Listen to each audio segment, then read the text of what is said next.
अस्सलामु अलैकुम वरहमतुल्लाहि वबरकातुहू।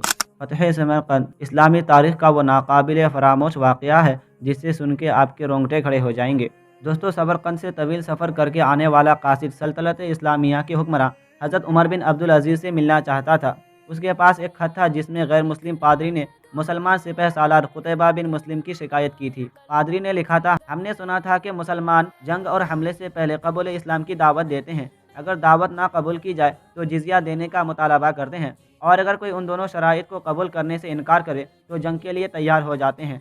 मगर हमारे साथ ऐसा नहीं किया गया और हम पर रातों रात अचानक हमला करके हमें मफ्तूह कर लिया गया। ये ख़त समरकंद के सबसे बड़े पादरी सल्तनत इस्लामिया के फरमारवा यानी हज़रत उमर बिन अब्दुल अज़ीज़ के नाम लिखा था। दमिश्क के लोगों से शहनशाह वक्त की क़यामगाह का मालूम करते करते वो कासिद एक ऐसे घर में जा पहुँचा जो इंतहाई मामूली और खस्ता हालत में था। एक शख्स दीवार से लगी हुई सीढ़ी पर चढ़कर छत की लुपाई कर रहा था और नीचे खड़ी एक औरत गारा उठाकर उसे दे रही थी। जिस रास्ते से आया था वापस उसी रास्ते से उन लोगों के पास जा पहुंचा जिन्होंने उसे रास्ता बताया था। उसने उन लोगों से कहा, मैंने तुमसे इस्लामी सल्तनत के बादशाह का पता पूछा था, ना कि इस मफलूकुल हाल शख्स का कि जिसके घर की छत भी टूटी हुई है। लोगों ने कहा, हमने तुझे पता ठीक ही बताया था, वही हाकिम वक्त यानी हज़रत उमर बिन अब्दुल अज़ीज़ का घर है। कासिद पर मायूसी छा गई और बेदिली से दोबारा उसी घर पर जा पहुंचा और दस्तक दी।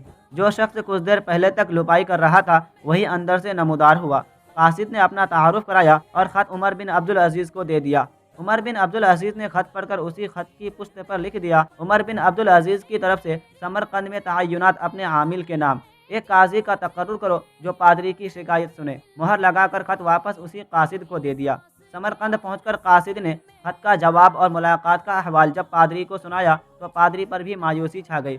उसने सोचा, क्या ये वो ख़त है जो मुसलमानों के इस अजीम लश्कर को हमारे शहर से निकालेगा। उन्हें यकीन था कि कागज़ का ये टुकड़ा उन्हें कोई फ़ायदा नहीं पहुंचा सकेगा, मगर कोई और रास्ता भी न था। चुनाचे ख़त लेकर डरते डरते अमीर लश्कर और हाकिम समरकंद कुतैबा बिन मुस्लिम के पास पहुँचे। कुतैबा ने ख़त पढ़ते ही फ़ौरन एक काजी का तअय्युन कर दिया जो उसके अपने खिलाफ समरकंदियों की शिकायत सुन सके। काजी ने पादरी से पूछा, क्या दावा है तुम्हारा? पादरी ने कहा, कुतैबा बगैर किसी पेशगी इत्तला के हम पर हमला किया। ना तो इसने हमें पहले इस्लाम करने की दावत दी थी और न ही हमें सोचो विचार का मौका दिया था। काजी ने कुतैबा को देखकर पूछा, क्या कहते हो तुम इसके दावा के जवाब में?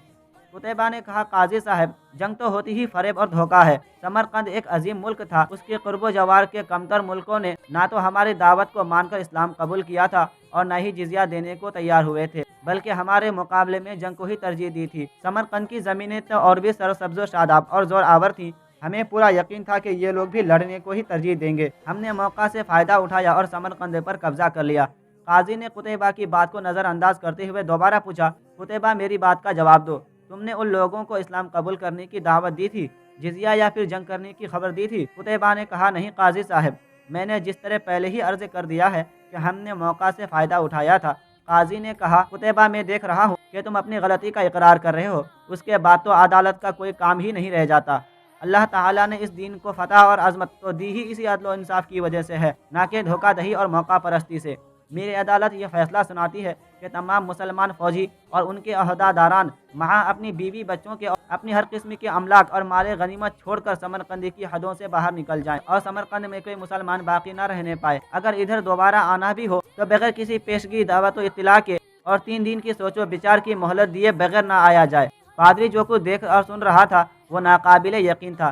चंद घंटों के अंदर ही मुसलमानों का अजीम लश्कर काफिला दर काफिला शहर को छोड़कर जा चुका था। समरकंदियों ने अपनी तारीख में कभी ऐसा नहीं देखा था कि जब ताकतवर फातेह कौम कमज़ोर मफ्तूह कौम को यूं दोबारा आज़ादी बख्श दे। ढलते सूरज की रोशनी में लोग एक दूसरे से सरगोशियां करने लगे कि ये कैसा मजहब और कैसे पैरोकार हैं। अदल का ये मैयार के अपनों के खिलाफ ही फैसला दे दें और ताकतवर सिपह सालार उस फैसला पर सर झुकाकर अमल भी कर दे। तारीख गवाह है कि थोड़ी ही देर में पादरी की क़ियादत में तमाम शहर के लोग घरों से निकलकर लश्कर के पीछे सरहदों की तरफ दौड़े और ला इलाहा इल्लल्लाह मुहम्मदुर रसूलुल्लाह का इकरार करते हुए उन लोगों को वापस ले आए कि ये आप ही की सल्तनत है और हम आपकी रियाया बनकर रहना अपने लिए फ़ख्र समझेंगे। दिन रहमत ने वहाँ ऐसे नुकूश छोड़े कि समरकंद एक अरसा तक मुसलमानों का दारुल खिलाफत बना रहा। कबीर रहबर दो आलम हज़रत मोहम्मद मुस्तफ़ा सल्लल्लाहु अलैहि वसल्लम की उम्मत ऐसी हुआ करती थी। आज गैर मुस्लिम तो दूर की बात, मुसलमान से मुसलमान को कोई अमान नहीं है। गज़ा में कत्ल आम और मुसलमानों की बेहिसी उसकी मिसालें हैं।